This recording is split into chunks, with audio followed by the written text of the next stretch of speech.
calling God my Father is not a claim to deity. Okay? I don't know how, it cannot be overemphasized. Okay? To the Hebraic biblical mind, calling God my Father is not a claim to deity. To repeat is to emphasize. That God is called humankind's Father is an essential feature of the Bible. Based on Old Testament revelation, the Jewish people are called the firstborn son. Exodus 4:22, Hosea 11:1. Isaiah states clearly, you, Yahweh, are our Father. Ata Adonai Avinu, Ata Jehovah Avinu, you are our Father. This is a biblical mind, okay?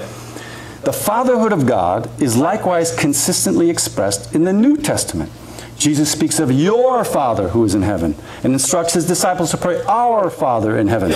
Near the end of the Gospel of John, Jesus declares, I ascend to my Father and your Father, my God and your God. To the biblical mind, the fatherhood of God is metaphorical, representing God's role as the giver of life, okay, like a father, the giver of life, and all that's encapsulated in the father-child relationship, intimacy, concern, discipline, care, representation, and not the least of which, inheritance. The son inherits the father's property. In comparison to the Hellenist or Greek mind, the fatherhood of God is metaphysical. To the Jewish mind, metaphorical. To the Hellenist mind, metaphysical, having to do with substance and essence. For instance, Dionysus, since he's the son of Zeus, is divine in essence. He was the god of merrymaking and wine.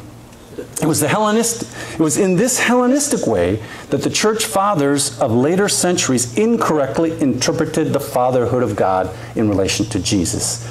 You see, in the Bible, God as Father, that's very important.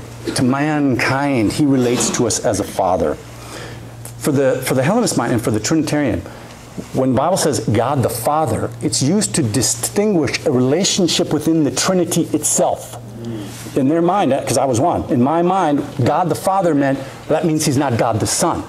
It's a distinguishing of the relationship of the deity, of the Godhead and the deity. It's not the Bible.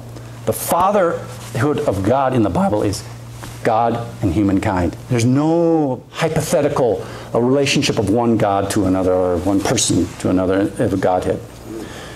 Now, many commentators have noticed the somewhat rare singular personal pronoun in Jesus' words, my Father. Jews refer to God collectively as our Father. It's a beautiful prayer. Avinu Malkeinu, right? Our Father, our King. So they use the word our a lot, but rarely with the singular pronoun, my Father.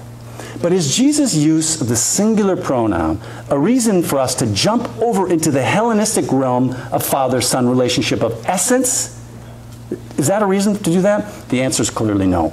Because there is a Hebrew, biblical-minded precedent for calling God my Father. If you know your Bible, it means something when somebody says, my Father. To call God my Father in the Hebraic biblical world, it's not a claim to deity, and the Judean listeners knew this. Rather, calling God my Father is a claim to be Messiah, based on Scriptures.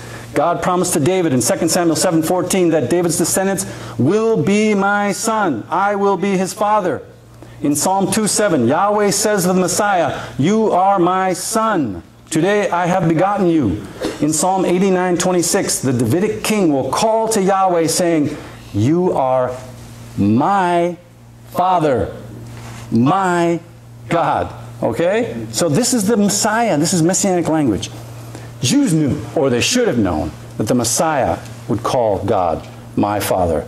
As the messianic son, Jesus, his my Father statement is a claim to represent the Father, of being vested with the Father's authority.